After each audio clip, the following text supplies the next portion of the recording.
Assalamualaikum warahmatullahi wabarakatuh. Selamat pagi anak-anak. Apa kabar semuanya? Semoga kita selalu senantiasa dalam lindungan Allah Subhanahu wa taala. Jumpa lagi dengan Ibu Elsa Marlia dalam pelajaran ekonomi kelas 11 IPA. Sebelum kita masuk ke materi, silakan isi absennya dulu ya. Isi absen yang ada di grup ekonomi. Nah, baiklah, materi kita untuk hari ini adalah pajak atau perpajakan.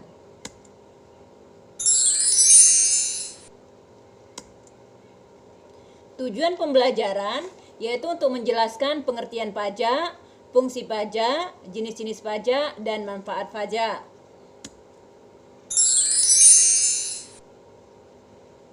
Apa itu pajak? Secara ekonomi, pajak adalah berpindahnya sumber daya dari sektor privat ke sektor publik yang dikelola oleh negara. Dalam hal ini, negara mendapatkan kemampuan secara ekonomi untuk menyediakan fasilitas umum.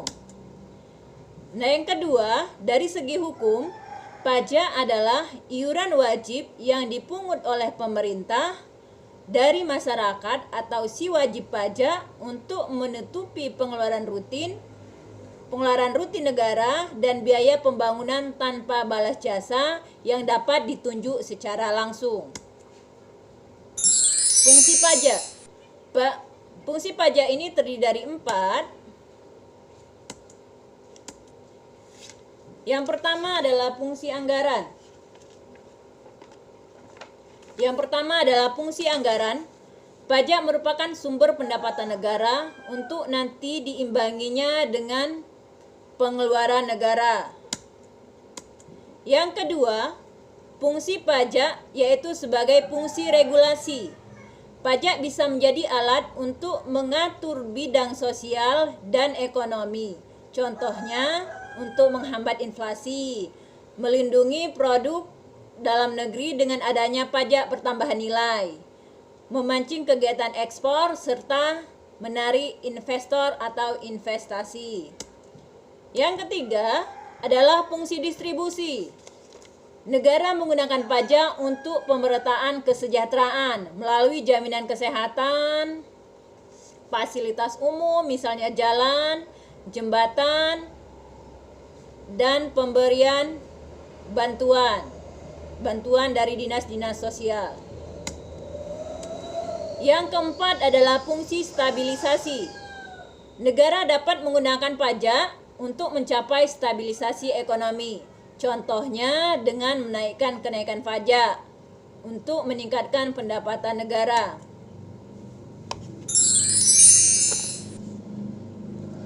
Selanjutnya adalah jenis-jenis pajak. Jenis-jenis pajak terdiri dari 3. Yang pertama yaitu menurut sifatnya. Menurut sifatnya ini terdiri dari 2, yaitu pajak subjektif. Pajak subjektif ini jenis pajak yang pengenaannya berdasarkan keadaan atau kondisi pribadi wajib pajak. Pajak ini bersifat perorangan ya. Jadi besar kecilnya jumlah pajak tergantung dari kemampuan wajib pajak. Contohnya adalah, contoh pajak subjektif adalah contohnya pajak penghasilan atau PPh dan pajak kekayaan. Nah, yang kedua adalah pajak objektif. Pajak objektif adalah jenis pajak yang dalam pengenaannya hanya memperhatikan kondisi objeknya saja, tanpa memperhatikan kondisi wajib pajak itu sendiri. Contohnya adalah pajak impor, pajak kendaraan bermotor, bea masuk, pajak penjualan atas barang mewah, dan pajak pertambahan nilai atau PPN. Nah, yang kedua adalah jenis pajak menurut instansi atau lembaga pemungutnya. Menurut lembaga pemungutnya ada 2. Yang pertama adalah pajak pusat. Pajak pusat ini biasanya dipungut oleh pemerintah pusat. Kalau di Indonesia yaitu dipungut oleh pemerintah Kota Jakarta, ibu kota negara kita. Nah, contoh yang dipungut oleh pajak pusat adalah pajak penghasilan atau PPH, pajak penambahan nilai atau PPN, pajak penjualan atas barang mewah atau PPNBM, pajak bumi dan bangunan atau PBB, dan lain-lain. Yang kedua adalah pajak daerah.